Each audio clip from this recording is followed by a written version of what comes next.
Autre série que vous attendez avec impatience, comme tous les jours, quelques-uns des plus beaux villages de France. Troisième étape aujourd'hui dans les Côtes-d'Armor, l'un des plus petits villages classés, Moncontour, que nous allons découvrir avec Éric Boucher et Sophie Hernandez.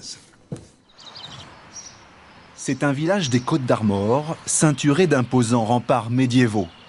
Un village entièrement fait de granit et d'ardoise, posé sur son roc et dominé par un clocher tout juste restauré. La particularité de la cité ici, c'est quand même qu'on est dans un ancien village médiéval, même si au niveau intérieur, aujourd'hui on s'en aperçoit plus beaucoup, parce qu'au niveau intérieur on a essentiellement des maisons 17 et 18e siècle, mais on a encore toute la ceinture de remparts qui existait lorsque la ville a été fondée au 11e siècle. Ce village, beaucoup l'ont adopté.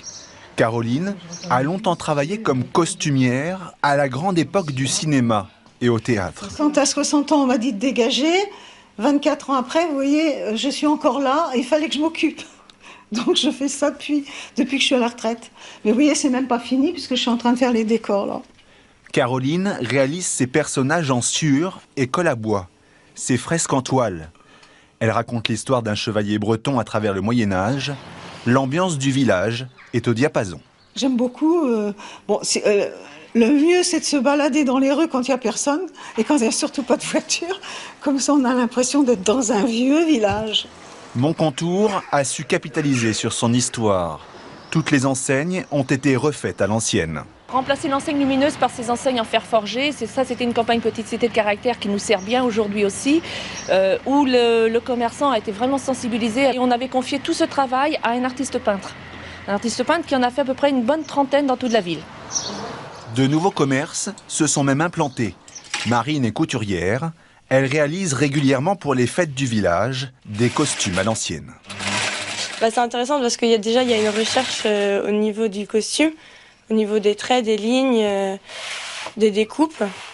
C'est une matière qu'on n'a pas l'habitude de travailler, comme le velours, ou c'est une matière beaucoup plus lourde que des tissus qu'on a aujourd'hui. Pour l'inspiration, il suffit de se promener dans les rues alentours. Ce qui est intéressant ici, c'est tout ce qui est maison en pierre, les colombages, les rues, les petites rues étroites donnent un charme à Moncontour. Cette ambiance particulière a plu à d'autres commerçants. C'est Moncontour qui m'a intéressé au point de départ. Bon, je cherchais une petite affaire, donc ici ça correspondait à ce que je cherchais. Et puis je suis arrivé à tout hasard. Voilà, comme j'ai dit, petit village, Moncontour, c'est tout plein mignon. Et donner des idées originales. On ne pouvait pas ici passer à côté du rocher. Le rocher, c'est un rocher à chocolat au lait, parfumé au praliné, et à l'intérieur, il y a du craquant, c'est un petit peu croustillant, quoi. Autant de commerçants qui font vivre un village jugé exceptionnel. Moncontour vient même de rejoindre le réseau déjà impressionnant des plus beaux villages de France. Et demain, on en découvrira un autre. Un petit mot de la bourse. Elle continue à baisser alors qu'il est moins 0,44% à Paris, à 3399 points. Dans un instant, la météo de Catherine Laborde, ça se rafraîchit, vous l'avez constaté. À 20h, Julien Arnaud. Et en guise de générique, allez, comme tout à l'heure, encore un petit hommage à Saint-Fiacre, patron des jardiniers, avec ce beau jardin de Touraine qu'on a découvert tout à l'heure. Bon après-midi. À demain.